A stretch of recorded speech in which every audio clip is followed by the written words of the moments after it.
নতুন একটা অধ্যায় শুরু কখনো এত রঙিন হতে পারে তা কলেজের ওরিয়েন্টেশন প্রোগ্রামে না এলে বুঝতাম না। ভয়, উত্তেজনা আর অজানা অপেক্ষার মাঝে হঠাৎ করেই একের পর এক চমক আমাদের দিনটাকে করে তুলেছিল স্মরণীয়। এই ব্লগে সেই সব চমক, অনুভূতি আর প্রথম দিনের গল্পই তুলে ধরছি।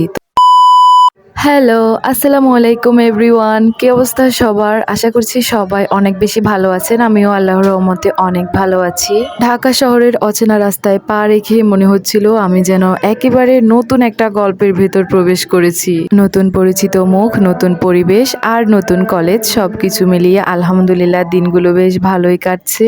একজন নতুন শিক্ষার্থী হিসেবে কলেজে প্রবেশ করার আগে মনে ছিল হাজারো প্রশ্ন, কিন্তু ওরিয়েন্টেশন প্রোগ্রামের কয়েক ঘন্টায় সেই সব প্রশ্নের জায়গা দখল করে নেয় আনন্দ আর বিস্ময়। প্রোগ্রাম শুরু করার আগে হালকা নাস্তার জন্য এই চিকেন রোলটা নিয়েছিলাম আমরা 3 বান্ধবী মিলে। তো ওইটা খাওয়ার পর আমরা প্রোগ্রামে গেলাম। যাওয়ার পর আমাদেরকে একটা ফুল দিয়ে খুব সুন্দরভাবে তারা ওয়েলকাম করে। ভবিষ্যতের দিনগুলো যেন ফুলের মতোই সুন্দর হয়, সবাই এই দোয়া করবেন। প্রোগ্রাম শুরু হওয়ার পর আমাদের সিনিয়র আপু ভাইয়ারা স্পিচ দিচ্ছেন, তো সবাই তাদের স্পিচগুলো খুব মনোযোগ দিয়ে শুনছে। আর অ্যাঙ্কারিং করছিল আমার রুমমেট কলি আপু, আমার সিনিয়র আপু।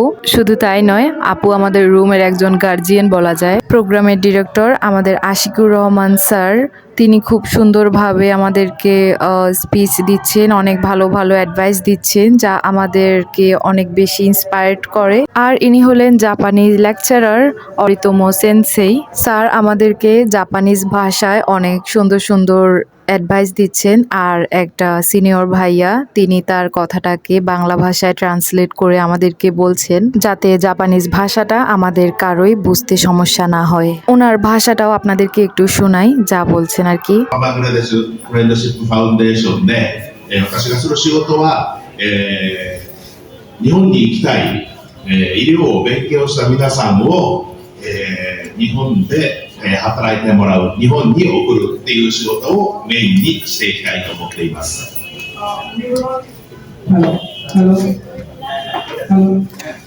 জনাব আরিদুল হোসেন, উনি জাপানে আমাদের এই প্রতিষ্ঠানে যারা জাপানি ভাষায় পড়াশোনা করতেছেন বা জাপানে যারা চাকরি করতে চান সেই বিষয়ে উনি আমাদের প্রতিষ্ঠানে হয়ে কাজ করবেন, জাপানি স্টুডেন্ট এবং জব বিষয় নিয়ে।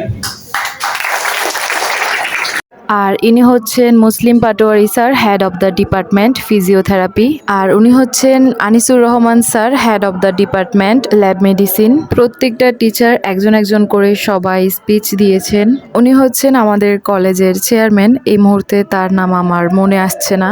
আর এই পিচ্চি মেয়েটা আমাদের সবাইকে তার ডান্স দেখাচ্ছিল, সে যেমন কিউট তার নাচটাও অনেক কিউট মাশাআল্লাহ। এরপর আমাদের ব্যাচের সবাইকে এক এক করে স্টেজে ডাকা হয়েছিল, তারপর সবাইকে একটা একটা করে গিফটস দেওয়া হয়েছিল। তো ওইটার ভিডিও আমি আর নিতে পারিনি, সেজন্য ছবিটাই অ্যাড করে দিচ্ছি। এখন লাঞ্চের টাইম হয়ে গিয়েছে, তো আমাদের সবাইকে লাঞ্চ করার জন্য বিরিয়ানির প্যাকেট দিয়েছিল, সাথে একটা মজো আর সালাদ। তো আমরা দুপুরের খাবারটা সেখানে না খেয়ে বাসায় এসে খেয়েছিলাম।